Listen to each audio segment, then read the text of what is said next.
Good evening, everybody. Hope you're out there, and welcome to Windows on the World.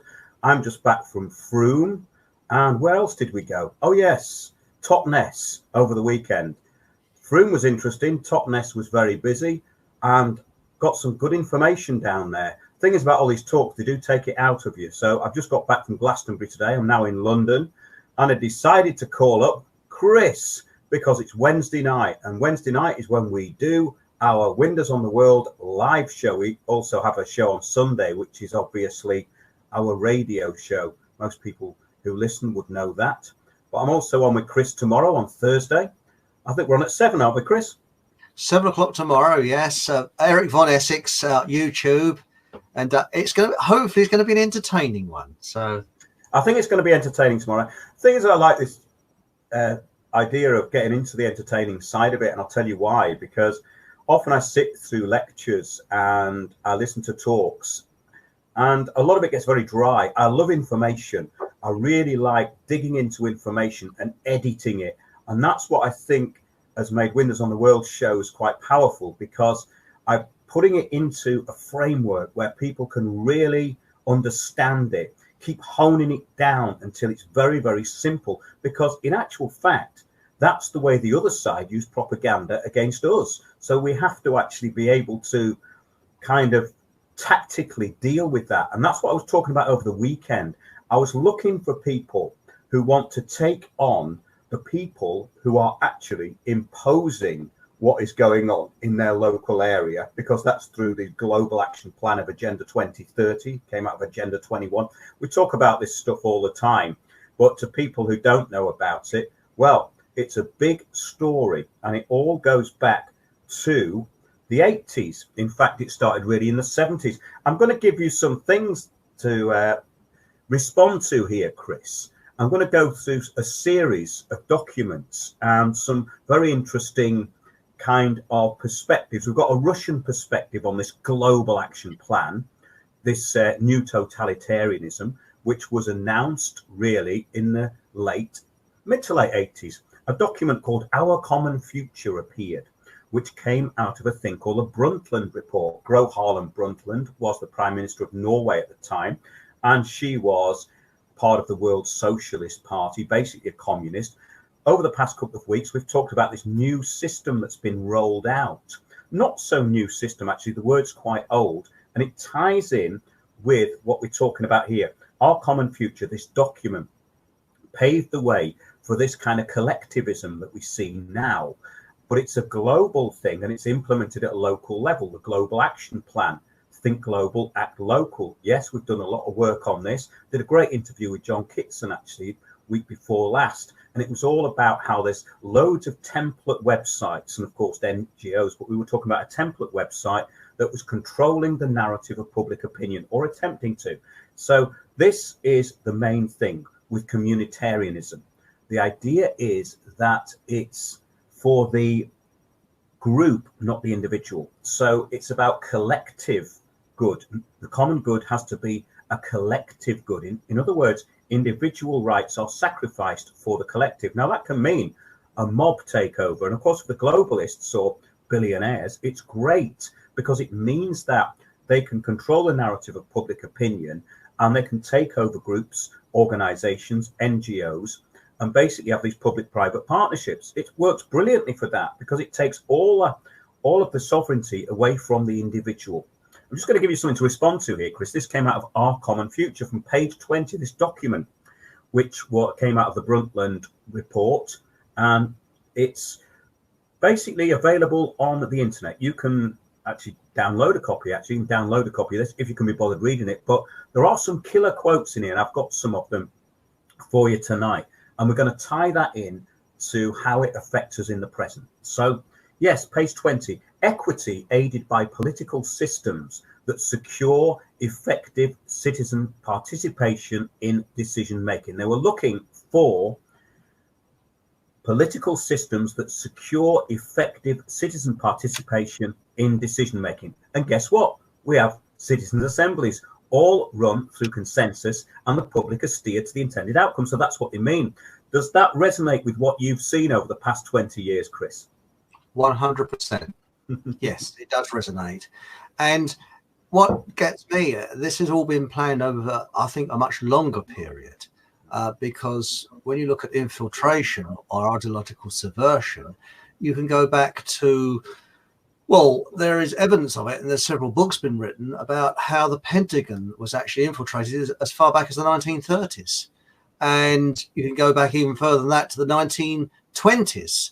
They reckon that the Soviet Union had something to do with a national strike. So this is a very long-term strategy, what they're doing.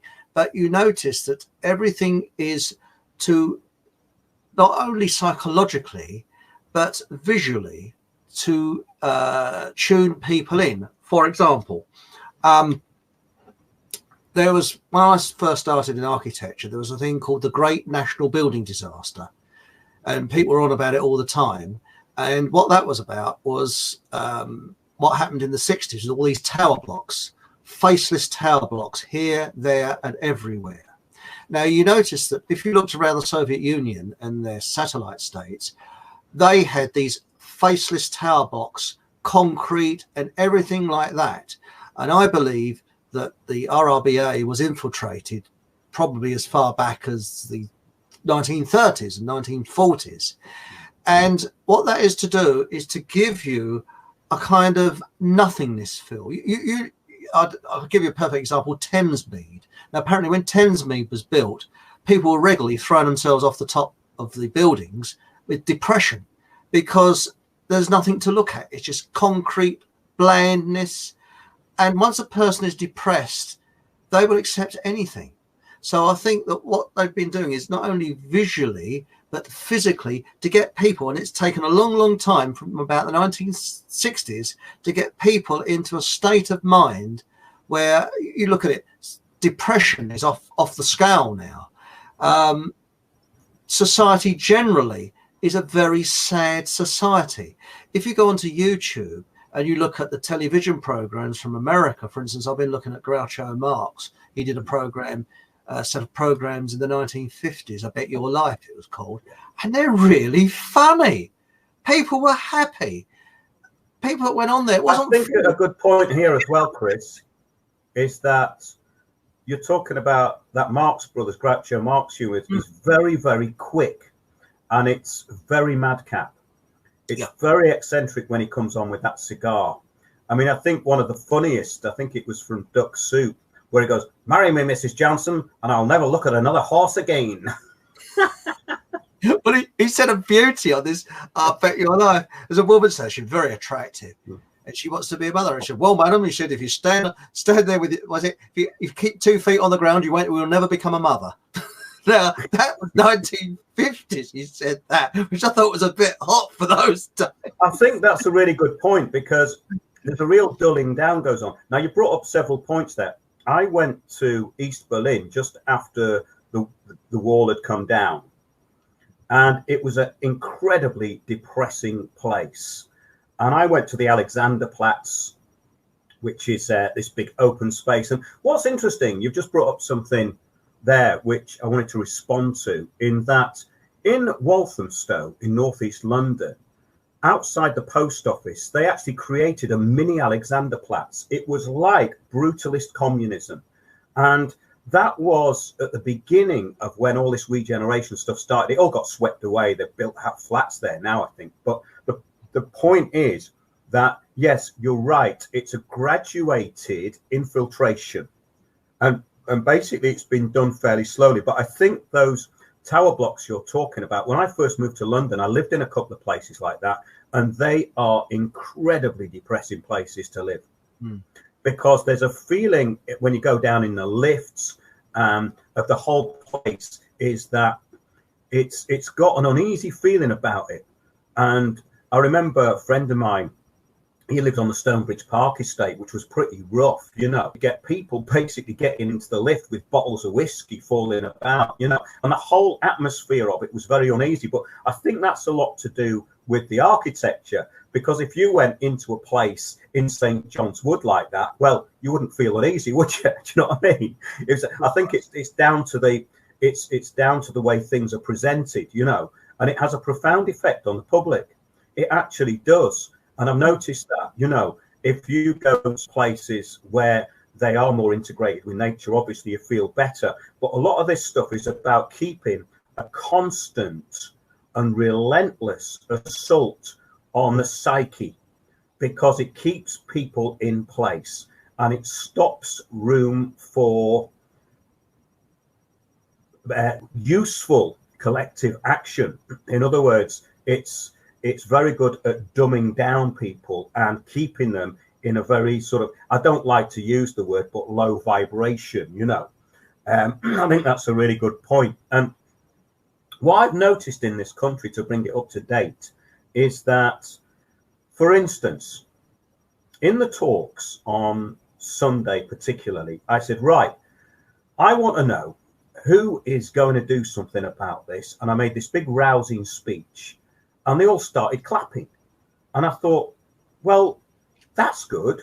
Maybe people really do want to get involved. But at the end of the talk, and up until now, no one's come back to me and said, right, I'm going to go for these people and we're going to do a relentless campaign. Nobody. So I think that there's also this thing that people feel a little mollycoddled in this country as well. We discussed this last week with France, in that they're still at it and they're relentless and they're not stopping. So there's a few things in that first opening section. In other words, we're talking about infiltration and we're talking about management of people. So that's quite interesting. It was also talking about brutalist sort of architecture and communism. And really, what we've got now is a kind of updated version of that, where they're talking about it all being sustainable, and we've got 20-foot pavements, and we're getting rid of cars, and cities are going to be walkable, and all the rest of it. But they call it a community, and it isn't. It's actually the opposite. There is none. So there's public-private partnerships and corporations that have come in, have taken all that away. And if you walk down, say, Tottenham Court Road in London, where all the hi-fi shops used to be, it used to be quite a busy street. Now it's like it's a vacuum and someone sucked the energy out, because everyone has to go 20 miles an hour. There's hardly any cars. There's people looking very kind of spaced out there. There's no energy. Now, going to really busy cities is a buzz.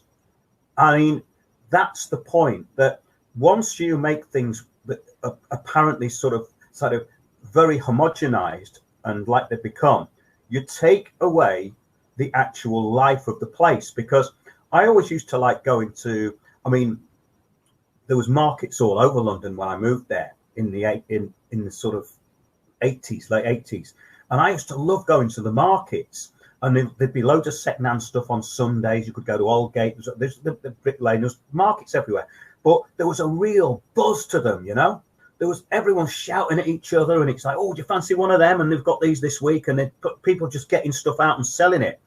And the last time I saw that was actually in Nepal, and it was an amazing market. It was thronging with people, you know. And that's what Agenda 21 Sustainable Development takes away. It takes away the edge, the need for being in the moment. Do you know what I'm saying here, Chris? Exactly what you mean, because you notice that, well, for instance, communism does not allow individuality. Individuality right. is a danger, and that's why when you look back at the former Soviet Union, what did they achieve? From Eastern Germany came the Trabant car. Wow, that was superb. And it was only their military that was financed, obviously, with Wall Street and the City of London, that really got ahead with anything. But when you look at the civilians, there's no real forward planning. Nothing really worked properly, because it was the group thing, and everything had to go through committees, etc., like what we've got today. So people think, well, why should I bother? Because, you know, I can't get anywhere. So individuality is completely wiped out. Now you go to places like Paternoster Square in London.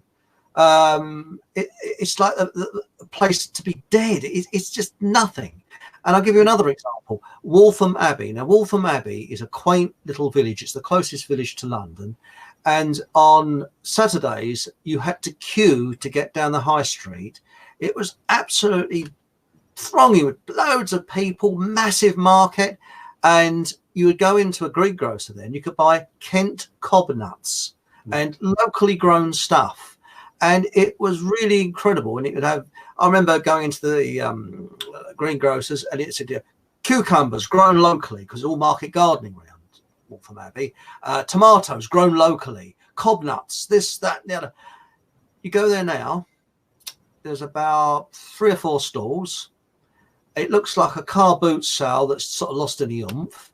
The greengrocers have gone. You can't buy cob nuts or locally grown stuff. Why? Because 2 multinational supermarkets have opened up the other end of the high street, and it's drawn all the trade away. So you go there and everywhere. That's part of this infrastructure takeover. Yeah. And it's all kind of dull, and you'd think that the country just got over First World War. You know, everybody looks depressed, and you walk along there, and there is now a parked car boot sale there now, and it's awful. All the good stuff has actually gone. It's the same with North Weald. North Weald was one of the largest markets. I'm not sure about the southeast, but I think it was in Britain. It was huge. There's plenty of places to park, thronging with loads of people.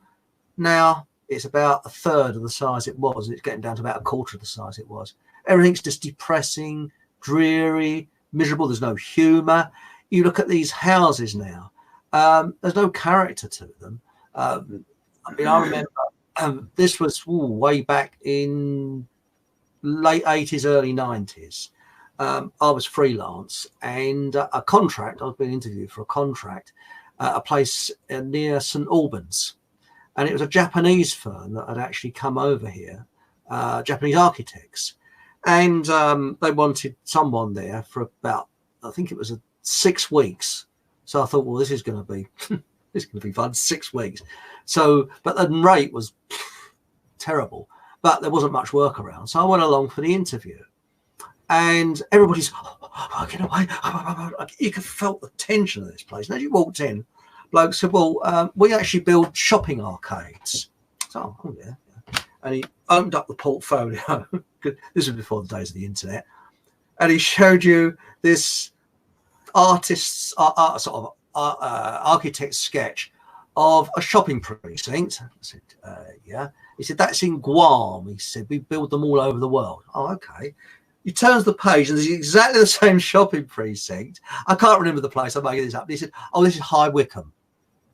And then he turns over the page again, and it's exactly the same shopping precinct. And he said, oh, this is in Dagenham. And I'm making those names up because I can't remember where they were. But it was just all done to the same, it was the same bland shopping precincts.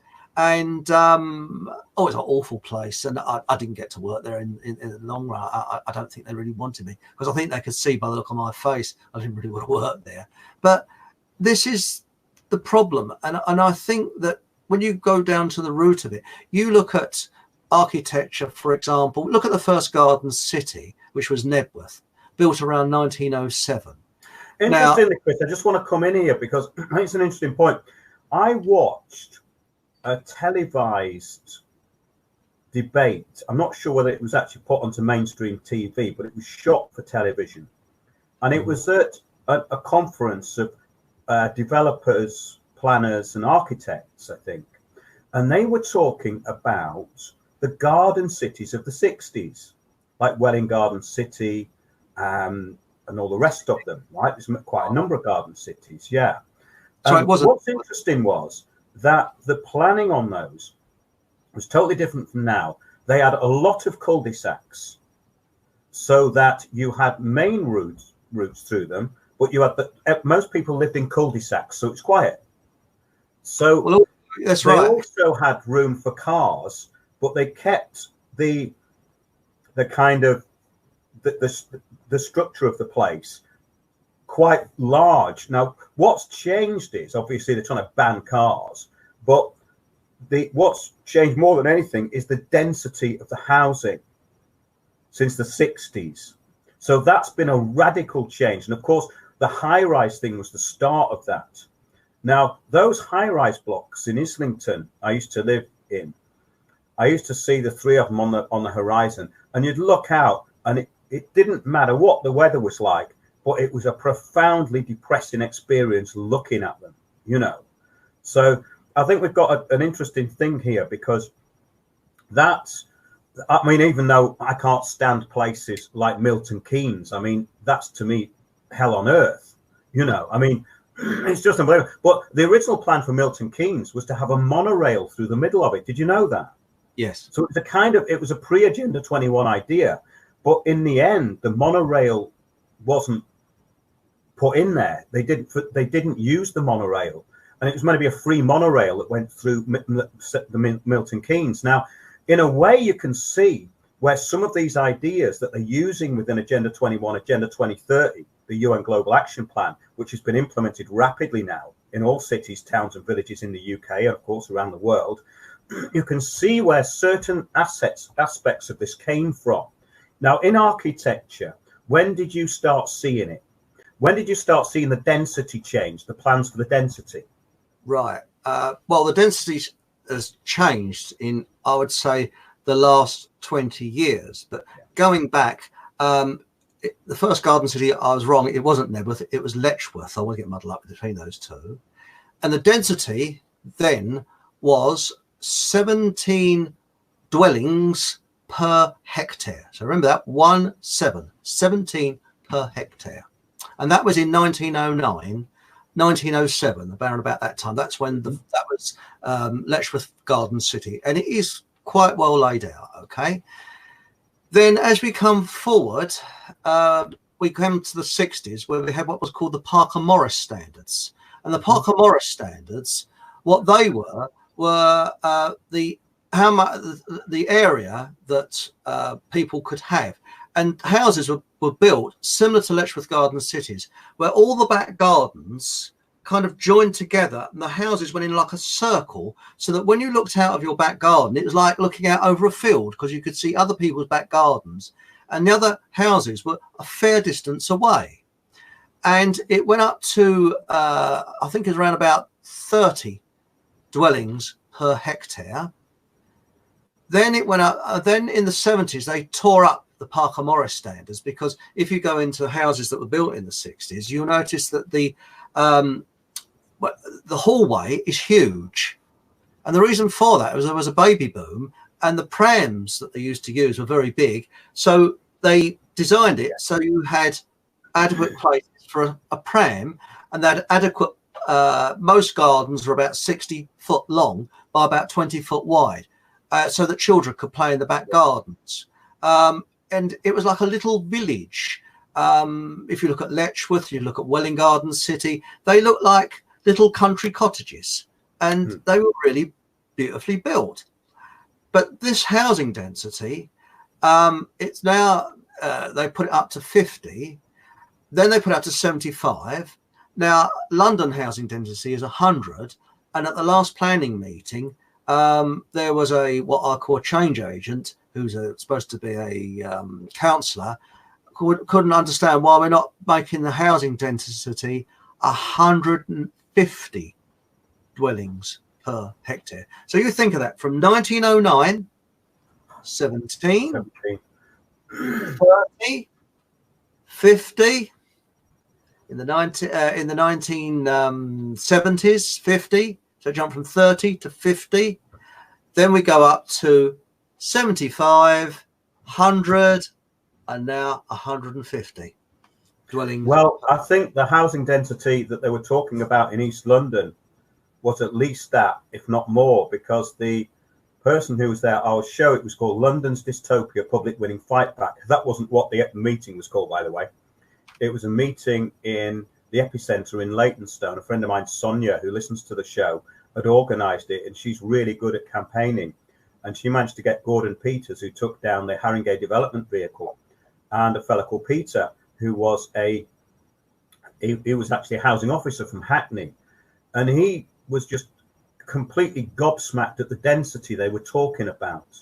It was, I can't remember exactly, because the show was a couple of years ago, but it was interesting that I sent it to the change agent implementing Agenda 21, Hive housing in Walthamstow, all the rest of it, closing all the roads off. He's now working for Livability in Oxford, which is the home of the first Citizens Assembly on climate change, where they want to retrofit their houses after being told that there's a climate emergency, and they're going to pay 25 grand each. Side issue. The point is that the writing to Clyde Lokes about the meeting resulted in him saying, as I don't believe in an Agenda 21 takeover of the world, I find it of no value whatsoever. Well, I didn't mention Agenda 21. He just obviously looked at my site and Googled himself, and my site's come up. You see, he's come up under Agenda 21. But I then sent him back a very long thing. Well, which of the 42 chapters of Agenda 21 is a conspiracy theory? You've been implementing this since the year 2000. You know it. You yourself said it was being implemented all over the world. I quoted what he'd said over the years. I said, I challenge you to a debate in front of the people who you claim you represent. No, nothing to come back from that. But the point is, this goes into a lot of this stuff that was in Our Common Future, which went through these the Rio Summit of '92. It went into the Climate Change Act. All this stuff, the Housing and Infrastructure Bill, locality, the Localism Bill, all of this stuff is to where we are now. But going back to 87, it's very interesting. It said the changes in human attitudes that we call for depend on a vast campaign of education, debate, and public participation. Now, read here: education, indoctrination into climate catastrophophobia, climate change, and also the breaking down of the child mind within the respect of gender kind of dystopia, and a debate. Well, that's just Delphi technique. That means that you've got a corporate way of gaining group consensus, and public participation, which is now your citizens' assemblies. That's all happened. It says we are aware that such a reorientation on a continuing basis is simply beyond the reach of present decision-making structures and institutional arrangements. So they want to go beyond government here. It is with this in mind that we call for the UN General Assembly to transform this report into a UN programme on sustainable development. The World Bank is presently reorientating its programmes towards greater environmental concerns. This should be accompanied by a fundamental commitment to sustainable development by the bank. If anyone doesn't know what sustainable development is, it's basically a mixture of environmentalism and development. So it's sold as an environmental project, but it's really a corporate developmental project which benefits billionaires and puts everybody else into servitude. So it's a new form of feudalism, masquerading as an environmental agenda. It says we cannot discuss environment or development without discussing political development. There must be more redistribution of power.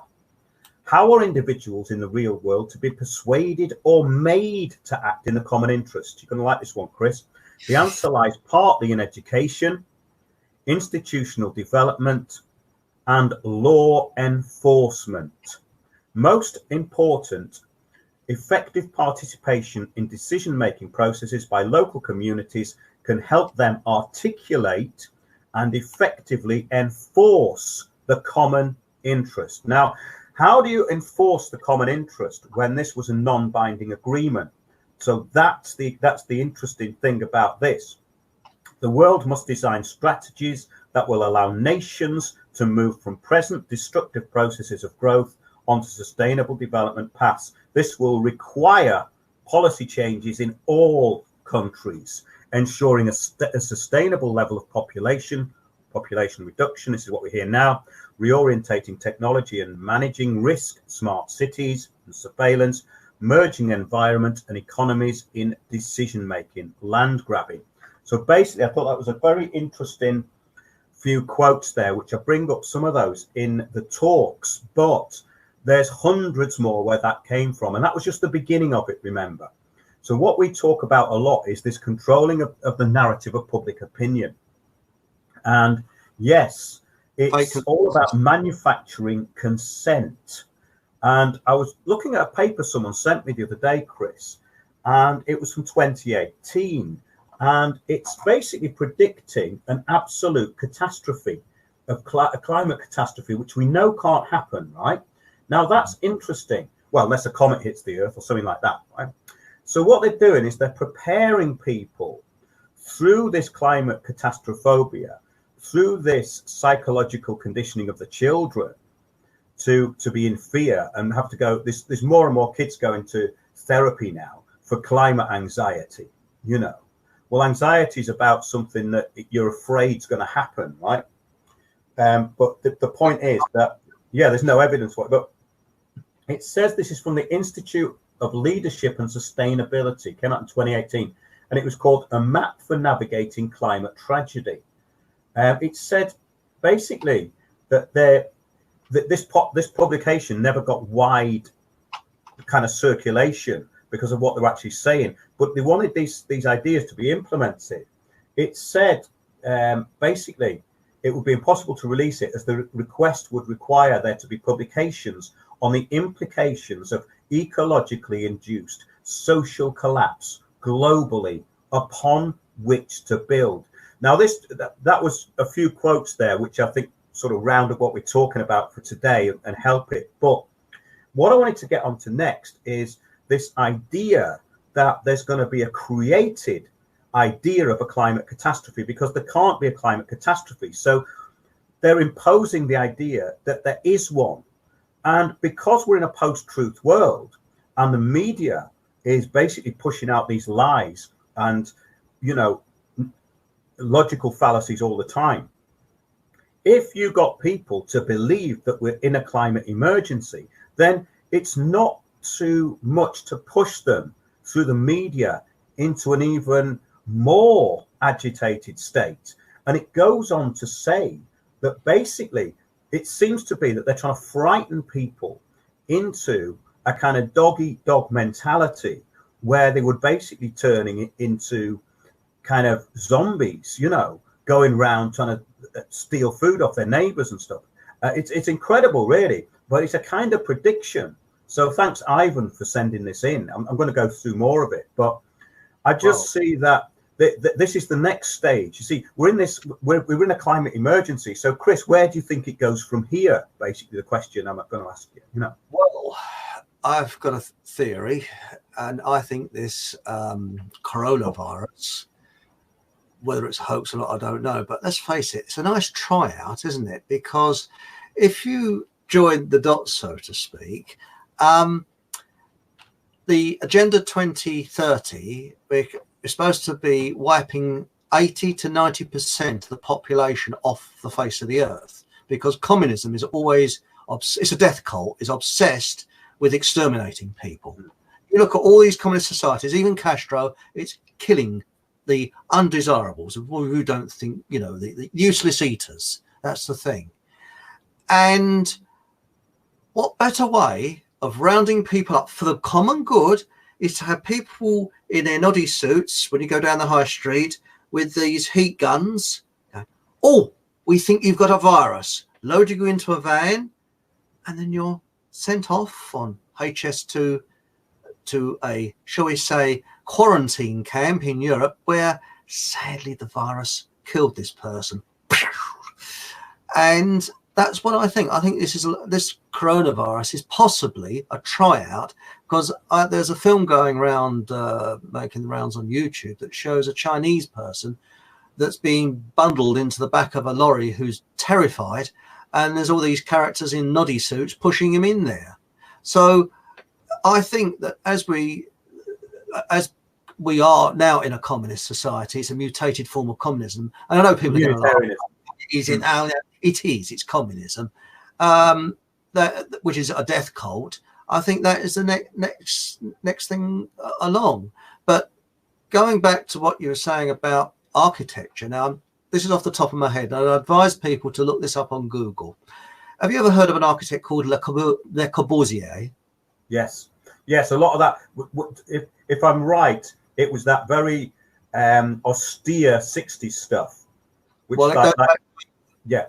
But I mentioned that word. If there's any architects listening in, they're probably on their knees now going, oh, Le Corbusier, because most of them love him. I think Le Corbusier was as nutty as Andy Warhol, and Andy Warhol wasn't an artist; he was a nutcase. Now, Le Corbusier, he was commissioned, and I can't think of the name. You'll be able to find it if you Google it, to build a city in the jungle in, I think it was Brazil. Don't hold me on that one. Somewhere in South America. And his idea, first of all, he built he had this idea that there will be cities will be in high-rise buildings. So you live in this high-rise monstrosity, and you won't have to leave it because you'll have shops in there where you can buy stuff and all kinds of things like that. And you'll have a swimming pool on the roof and blah, blah, blah, blah. Well, it sort of works in the south of France where he built this high-rise place because it's middle class, and they've got, they've got someone commissioner at the door, and it's for the sort of toffs that want to live in that sort of environment. So it's pish posh. But anyway, he went on to build this city. I think it was in the 50s, out of the jungle, and I think it was the Brazilian government. Please correct me on this if you look this up on Google, because I'm doing this out the top of my head.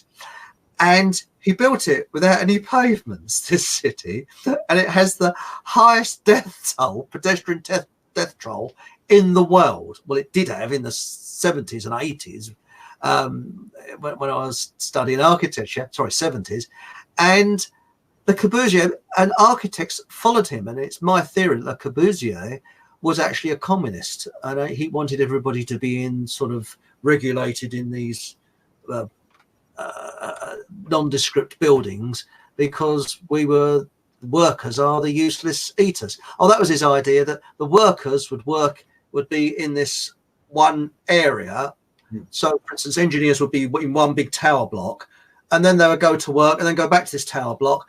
And he was even trying to design it where you've got the engineering work, so it's an engineering, next to the tower block, so you don't really leave your work. So you leave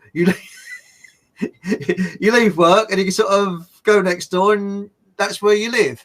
Well, all right, it's not much pollution with travelling and that, but you think about it, on weekends you've got no garden, nowhere to look out on, except where you work for the 5 days of the week. How lovely. And well, that's the future for a lot of people. See, thing is with these high rises that are being built now, when you've got thousands and thousands of flats on your doorstep, if you live in London, what you've got is a gym and a mini Tesco.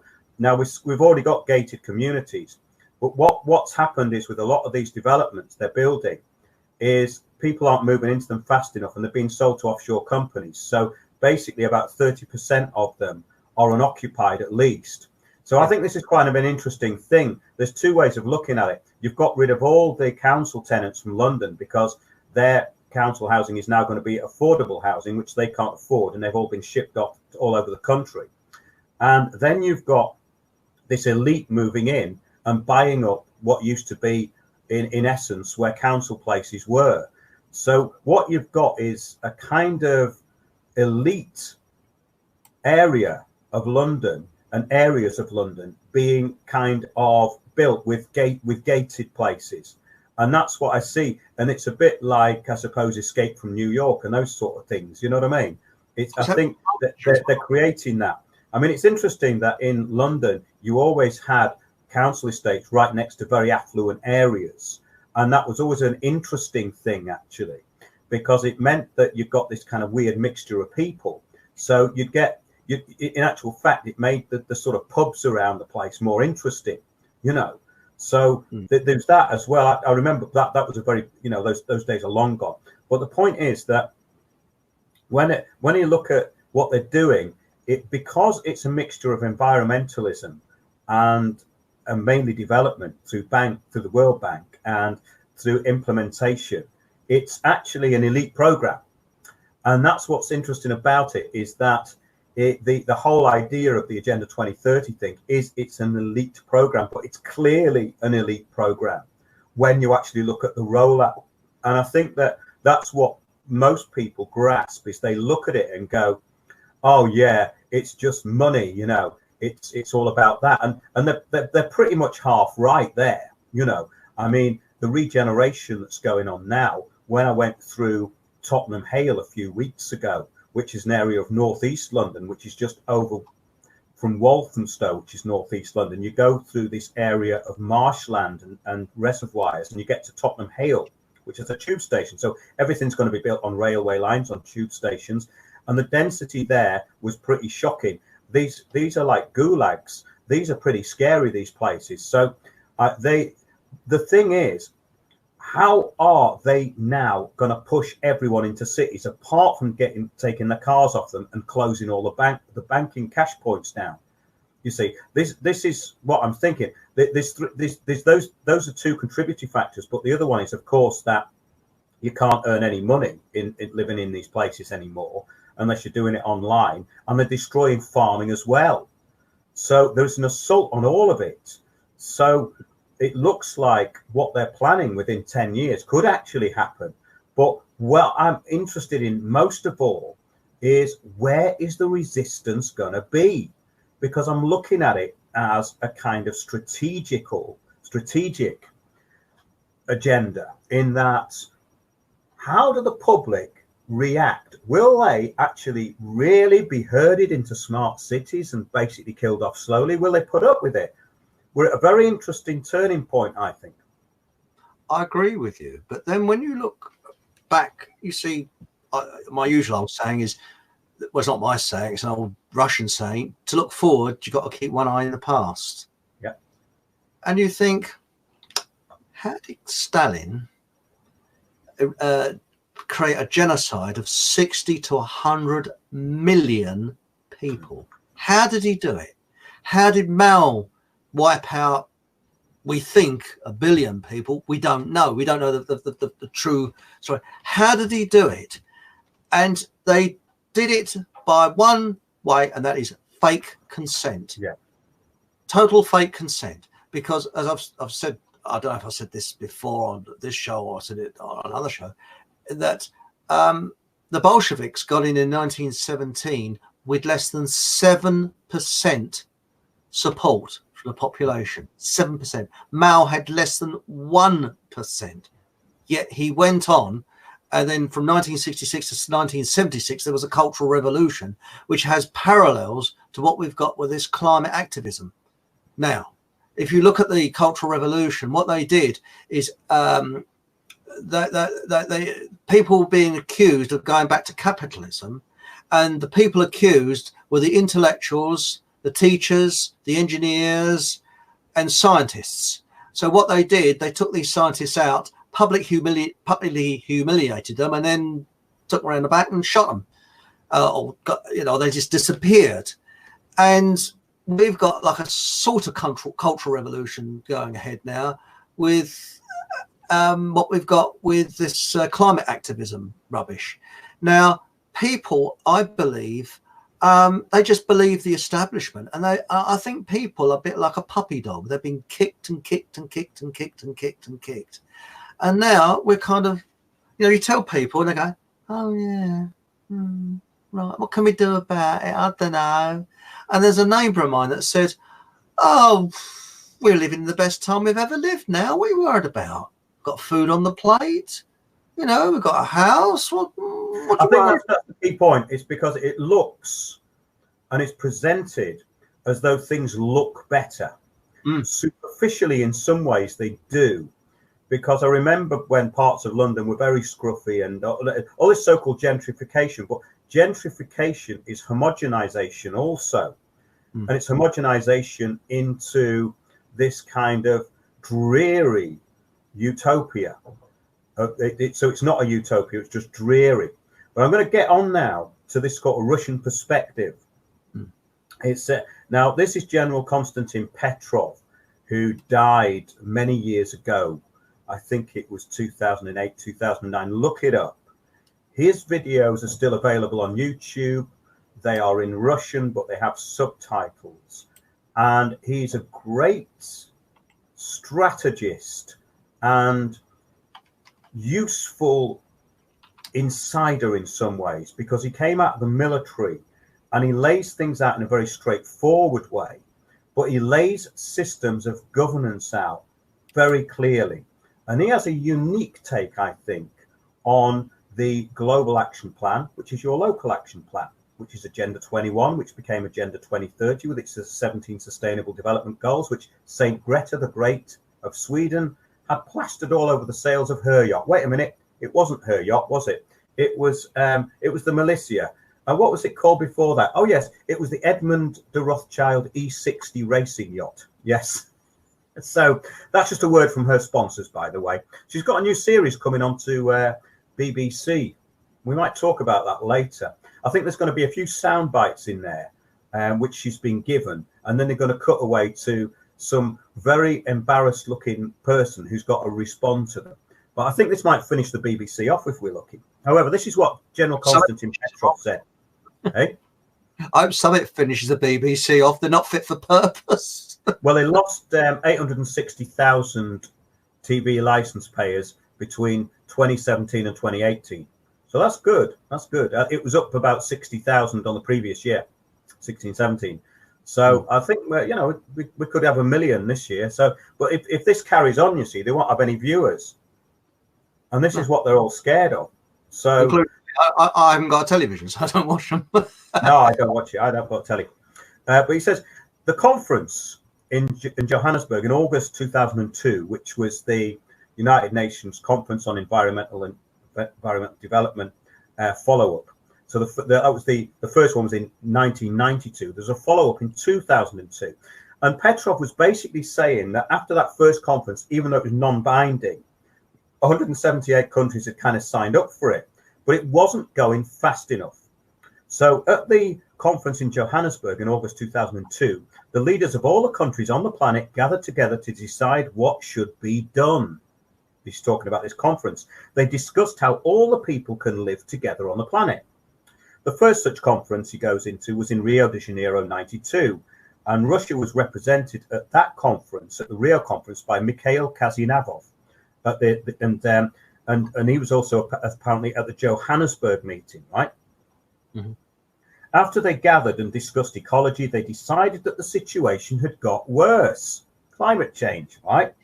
This was announced in an elite magazine called Expert 37, which we haven't seen, but we know that after that, it started to be ramped up publicly. So what he said was, it was announced that 15% of the world's population living in Europe and North America, these 15% consume 75% of all resources on the planet. This is where the sustainable development thing comes in. So this is the redistribution of wealth. In other words, the West is going to be brought down and the poorer countries are going to be brought up through, guess what? Being empowered, being diverse, having vibrant communities thrust upon them. So if they had vibrant communities before, they ain't going to have them for long.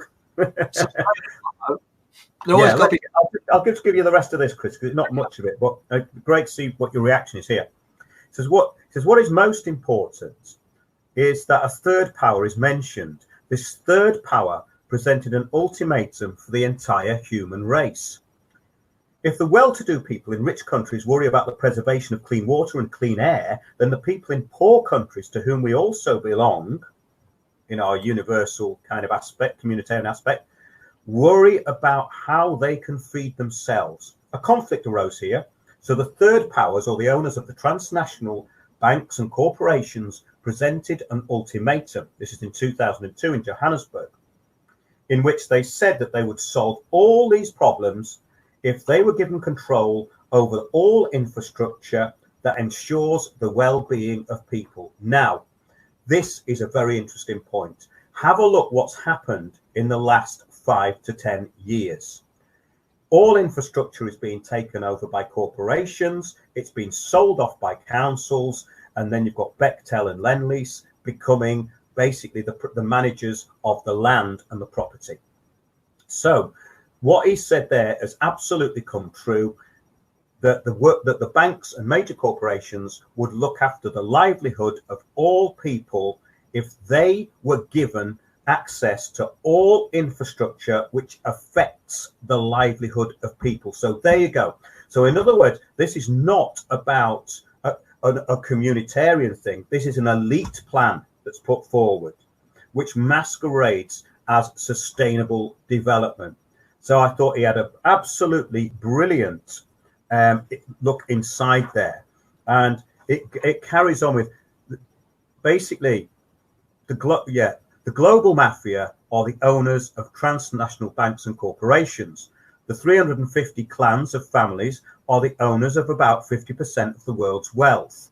Some of the well-known names are Rothschild, Morgan, Oppenheimer, Lieb, Kuhn, and Abraham. They are the owners of these banks, including the ones in Switzerland, which is the hub of this, right, along with the City of London. This is the hub of the financial empire of the world, right?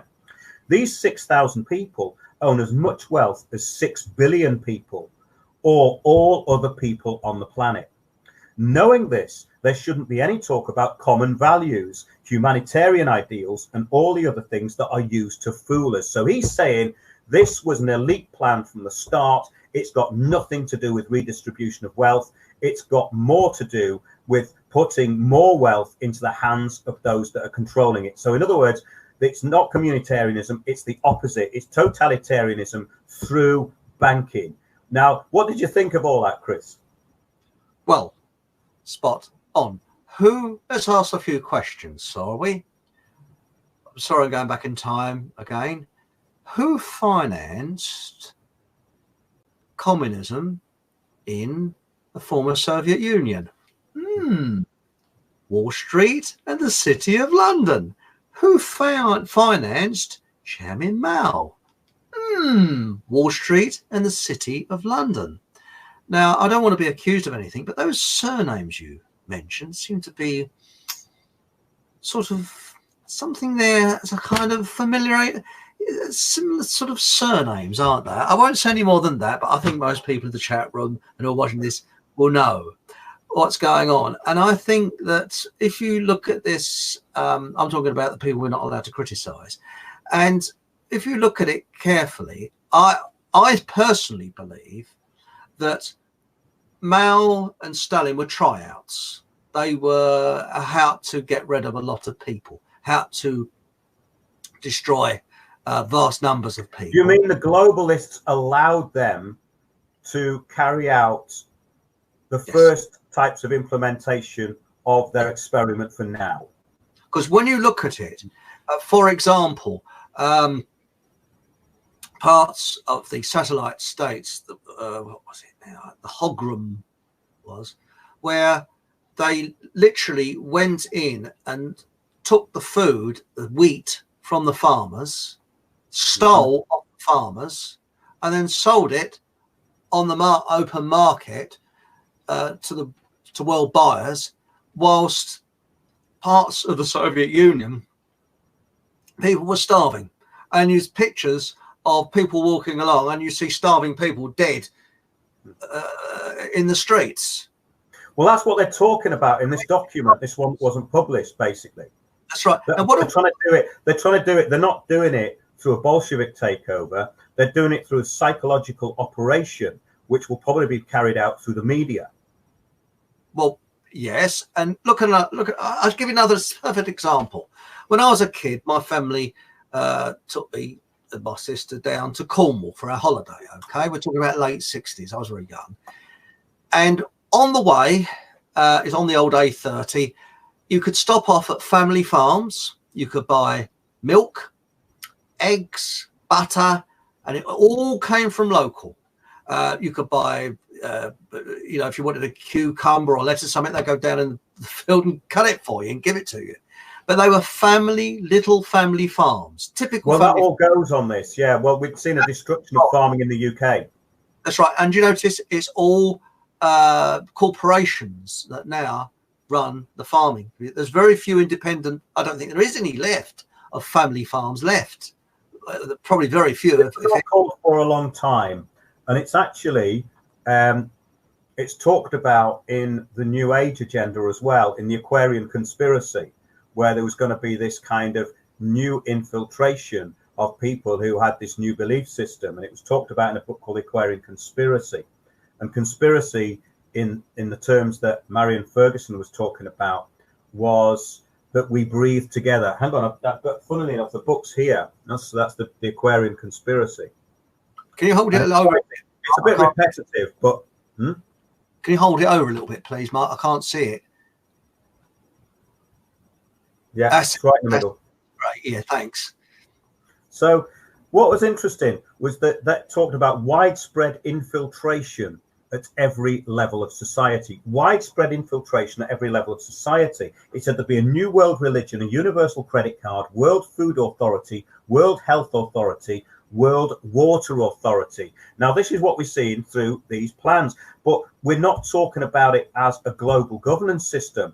We're talking about it as a corporate takeover under a global governance system. Very different, you know. So well, it's communism in a different way, isn't it? For Yes. example, supposing, well, okay, we go back a few years now. Most of the food would have been grown locally, apart from banana, obviously, and things we can't grow here. But for example, Frederick Forsyth lives up the road to me. He had a sheep farm, and the sheep used to be taken and to a very local slaughterhouse that would have been in Hertfordshire. And it would have, so if you'd have gone down the road to buy some lamb, it would have only come a couple of miles. And I remember him saying that the EU introduced, or the EEC introduced, this idea where they cut down on the amount of slaughterhouses, and they all had to be regulated, and there's loads of bureaucracy. So the animals had to go on a longer journey, which gave them more stress, and to these big centralized slaughterhouses. So where the sheep were loaded into a lorry and only went a few miles up the road before, no, they've been transported halfway across the country. And because it's globalization, it is, I mean, look at how much food do we grow in this country now. It's gone down a considerable amount since 1980. I haven't got the statistics in front of me. Well, what's happening is through the rewilding programs, which have been very unpopular in Wales, they are stopping farmers growing because the amount they can grow is being reduced anyway. I've got to get the exact figures on this. It's very interesting. But, you know, obviously farms a lot of their fields lay fallow every 3 years. They have a year off anyway. This is the crop rotation. But there's a lot more going on with it. And I've got people on board now. The farmers are starting to get on board with this stuff because they've got the prospect of, okay, they're getting subsidies for leaving their fields empty. But the point is that they're not going to be allowed even to have animals on the fields that they can slaughter. So this is the whole plan. So that will destroy farming. But just let's get back to this for a minute. So we continue to live in a global involuntary civilization. But problems arose for these globalists, and they arose a long time ago. These problems became the foundation for the First and Second World Wars and of the emergence of Hitler and later what you've just talked about, okay? So I think that he's putting it in a very good perspective here. It's now admitted that there are global problems. One problem is that there are now too many people on the planet. Now, this has been over 15 years ago that he said this. This came out of the 2002 Johannesburg meeting he was talking about. So it must have been in the 2004, 2005 when he made this, right? They think that the Earth can sustain 2 to 3 billion people. Bearing in mind, this is a man who was at the conference in 2002 in Johannesburg, the environmental conference. 1 billion people can live well, and the other 5 billion are expendable. They can die of hunger, disease, or addiction. Another problem is that the Earth is round. Well, some people go on about it being flat. I don't really care now. We haven't got time to get into that. We're talking about things that affect the livelihood of all people, right? And it has been thoroughly explored. Well, it hasn't actually, but I know what he means. It means as far as the resources that we can get out, it's probably thoroughly explored. I think what he's talking about here. Everything on the Earth should be taken under control. I mentioned that Russia has everything, but countries in Europe like France and Germany don't have gas, oil, silver, gold, aluminium, or a lot of timber. But these Europeans still live considerably better than the Russians. And young people in Russia look to those countries as an example to be followed. But why is it like this? It's because we are simply being robbed, and most people don't even realize it. In 15 to 20 years, there will be wars over water. Isn't that interesting? Very interesting. I think they want wars. I mean, we're trying to create them.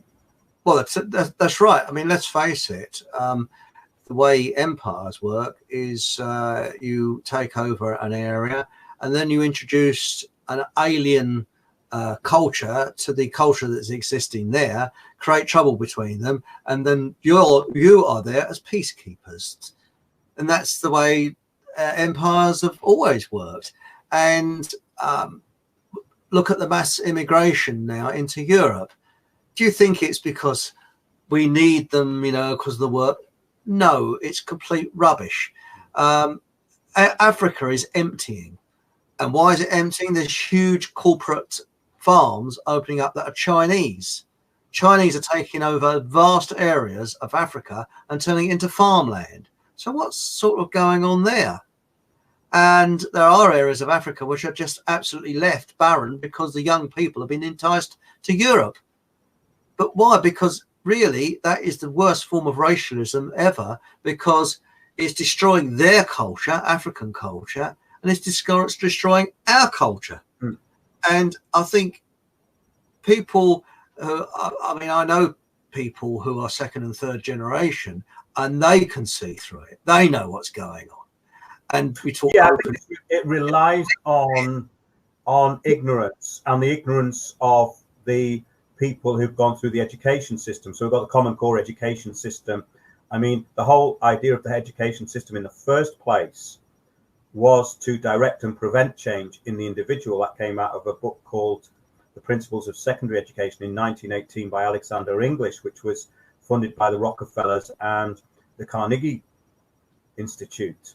So that's where our education came from. So our education is not in education in any way, it's indoctrination. So all you have to do is ramp up the indoctrination, and you get what we've got now, St. Greta the Great, and we've got the rubbish that comes out the BBC and everything else through Reuters and Associated Press. And the stuff that they print in The Guardian, which is straight out of an intelligence services kind of comedy Stasi, really. He talks about this water thing, and this has been a big thing with countries ever since. Says you've probably heard that Yuri Lushkov said that Siberian rivers should be diverted to the south so that we can sell the fresh water. Well, actually, it's interesting because the person who created this whole new globalist agenda, 2030, was Maurice Strong. He actually brought all this into the United Nations, and he privatized the water under his 200,000-acre ranch. So it's interesting the way that this is being thought about. So in actual fact, it is a real asset grab. It's not just a grab of your property, because private property is unsustainable in this new model. But he says another problem is ecological. When I was a boy, I could drink tap water without problems. But now people don't do this, and water has become a commodity. Water is sold in bottles now. Isn't that interesting? Isn't that a good observation, though? That nobody would have bought bottled water 40, 50 years ago, would they? Well, precisely. When I was a kid at school, if you said buy bottled water, everybody laughed.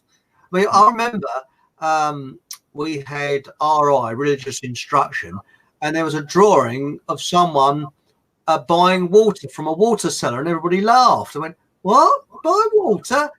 And it's chucking it down with rain. You would never consider buying water in the United Kingdom. They said, I remember the teacher saying, oh yes, but in the Middle Eastern country, they don't have so much rain as here, so they have to buy water. And kids were going, buy water? It falls from the sky. And we couldn't, we just couldn't. You can't sell it unless you make it a real commodity and a scarcity. You have to have artificial scarcity.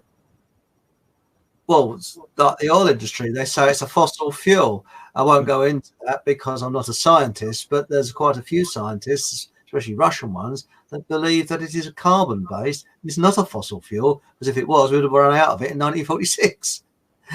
And, I was always trained to believe that it was fossilized trees of millions of years ago that have been sort of compressed by the earth and turned into oil. But they've found in Russia that they've emptied some oil wells, and if they're careful about it, they fill back up again. Now, abiotic oil. Yeah, it's created all the time. I'm not an expert in oil, far from it, but I had some slides on that in my slideshow actually, but I took them out because it was getting a bit too eclectic, But it carries on anyway. The ecological problem is complicated, so the globalists decided to reconstruct national ownership in such a way that they can live in ecologically clean regions. Makes absolute sense, doesn't it? That's exactly the way it's being done.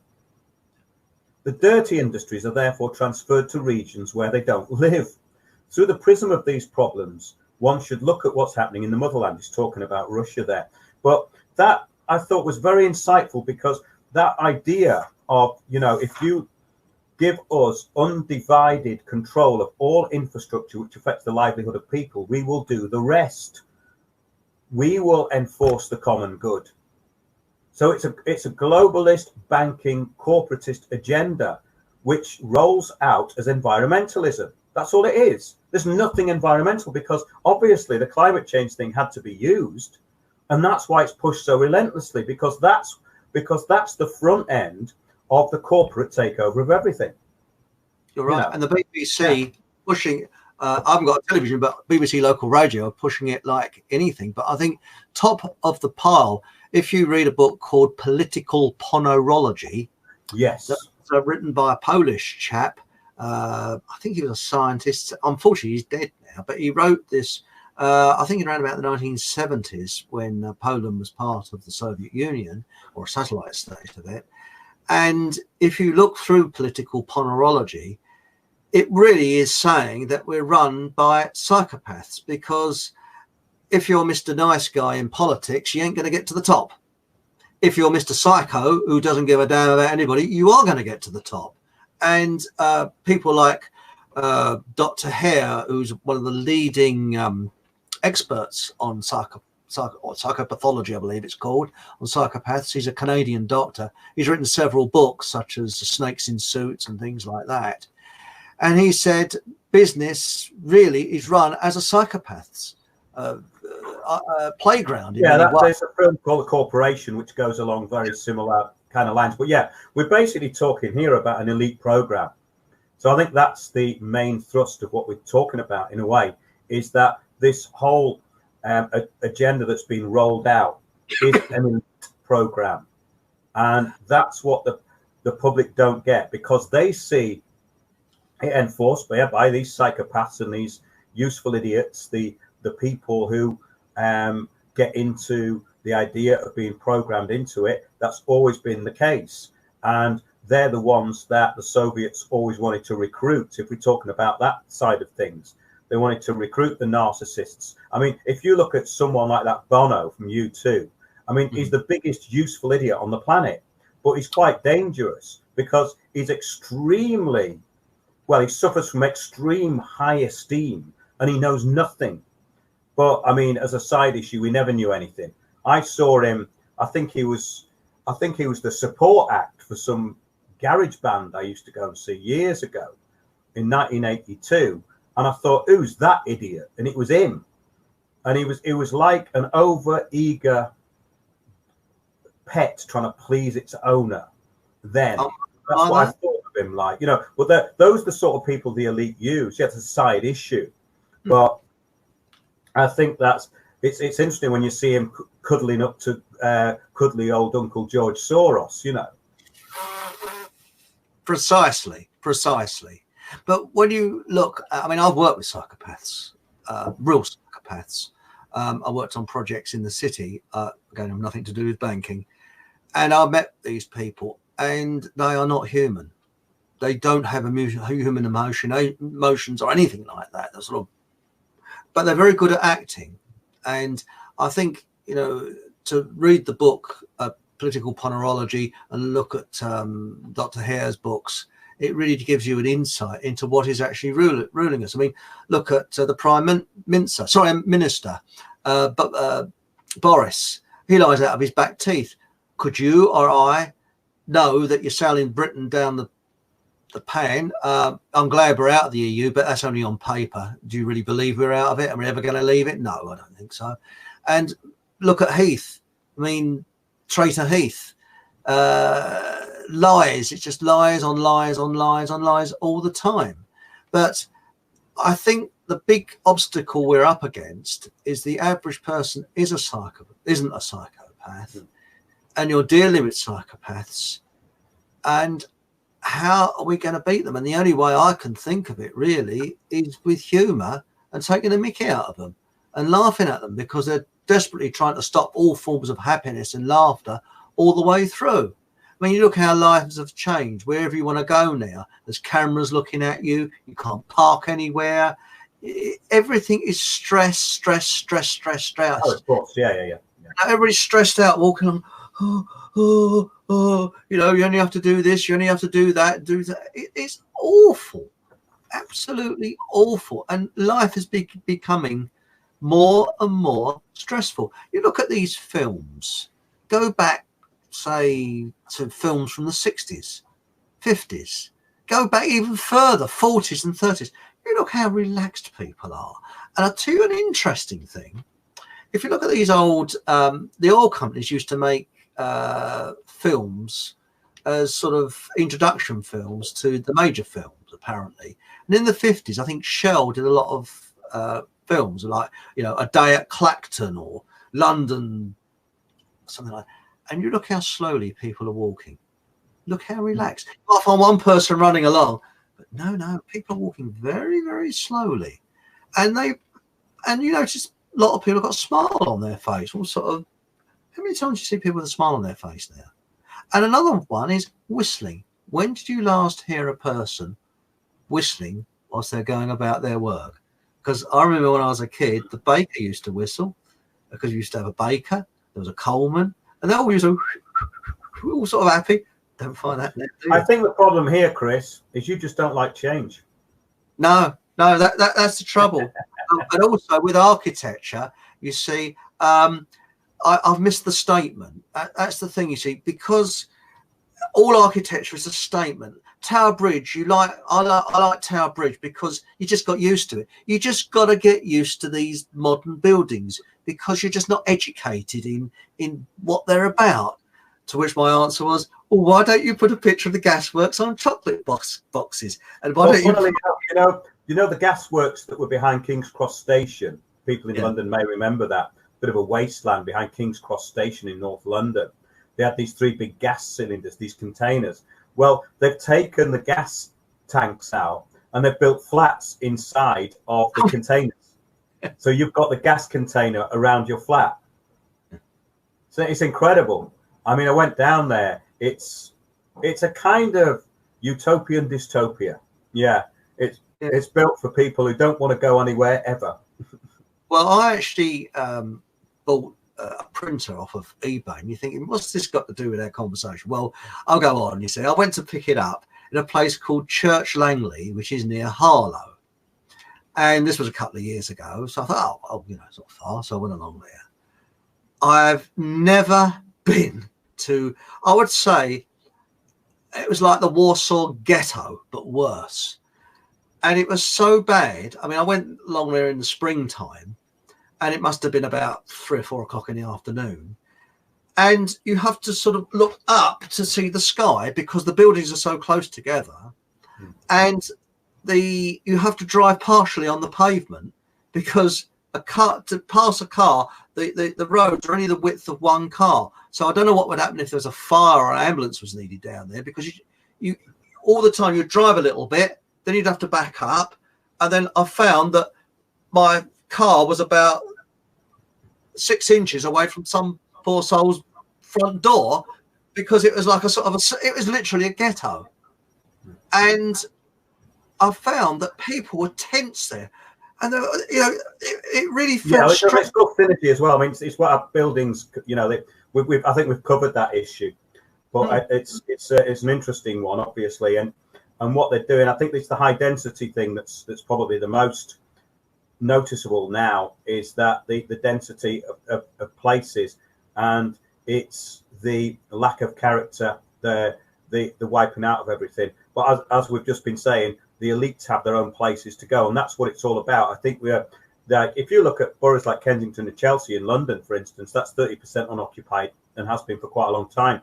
But now we're getting these new developments being built, these gated places. So it's going to be, in a way, going to somewhere like parts of Dubai that have just been built, I suppose, you know, where you've just got these concrete and glass tower blocks with their very low occupation. and they're all offshore. So yeah, we're talking about an elite program here. I think that's the main thing for tonight. We're going to be back on Sunday, and I'll be back with Chris on Thursday, which is tomorrow. Got a bit of a surprise for you there. We're going to do something a bit entertaining as well. And I've got loads of ideas for shows. I've got some historical stuff that's coming up. Do support us with our film, The Heretics of London. We're going to be doing more shows on the heretics who were burned in Smithfield in the 1600s. And it's a fascinating project, and it's going to lead on to other projects. There's more people contacting me, and we've already got some really interesting people coming forward with historical narratives that I want to put documentaries out about. This particular one, the Heretics of London, is quite a complex one because it's a feature documentary with actors, and it's got a kind of dramatic element. But we've got lots of ideas for things, and I'm going to be putting out some interviews with writers such as Ahmed Osman and several others over the next few weeks. Also, we've got some Welsh writers who've come on board, and we're going to be covering Welsh history, things that have been forgotten about, basically. And that's what I wanted to set up with this platform, because if the future is going to be more stuff on the internet and people being able to enjoy stuff that we put out on a kind of level for our viewers, really, then I suppose this sort of idea of doing screenings, doing walks, doing events is probably the future, because we've been doing talks for a long time, last few years, and I'm trying to get the public to actually get involved more, because we have a great response when we do the talks, and then there's not much of a follow-up. But what is good about it is that there's more and more information coming in. So I want to get people who are strategic and want to really start having a go at local authorities, but in a really good way. In other words, we can't talk about this stuff too much on the internet, but what we can do is we can get groups who are going to strategize and have some effect in their local area. And I think that's a really good thing. So thanks for tonight, Chris. That was really good.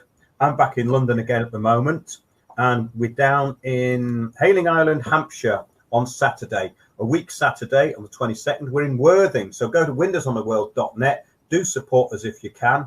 Doing this full time now. And there's just so much information I want to bring to you all. So thanks, Chris. Thank you. And if I could leave on this note, a think tank in Canada has recently come up with, and there's a woman said that in future you will not own anything, and it's a good idea to rent everything. So you wake up in the morning and your clothes are delivered. You don't own anything, and you just rent. I wouldn't mind it if my clothes were delivered. That'd be really handy. Nice, wouldn't it? Yeah, yeah. So I wonder if you could have sort of rent a wife. There's a thought. All that. Rent a wife. Hello. Yeah, we're gonna. That's our diversity quotas are going to go out of the window if you start saying things like that. So anyway, I just thought, but seriously, she was very serious about it. She does not. No, I know. I've seen that. I've seen that article. I know what you're talking about. It was basically about not owning anything. I feel great because I don't own anything. Freedom. So you will, because you aren't going to own anything. So feel great about it. Why not? All right then. Thanks a lot, everyone. I've been keeping up a bit with chat, and you've got some really good comments in there. Thanks a lot for listening, everybody. I really mean that, because it's starting to grow and grow, and we had a great time over the weekend. So if you want to book a talk, get in touch through the website. If you've got any information, send it in, because it's all being compiled into our global action plan. All right then. Thanks a lot, everyone, and good night.